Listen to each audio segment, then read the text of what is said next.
పైశాసకు నువ్వు పోతే వెన్నెలా నీ ఊరాగమైతాదే వెన్నెలో వెన్నెల రామన చందనాలో వెన్నెల ఓటేశ్వరులకు వందనాలో వెన్నెల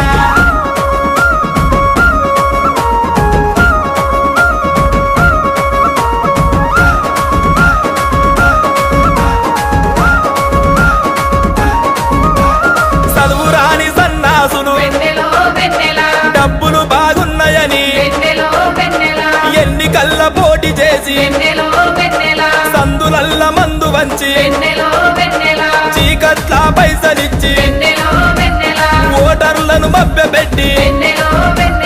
ఓట్లను ఏపించుకొని నీ ఓట్లతో వాడు గెలిచి ముట్టి మీద నన్ను తాడే అందుకనే చెబుతున్నా మరిచిపోయి ఓటేస్తే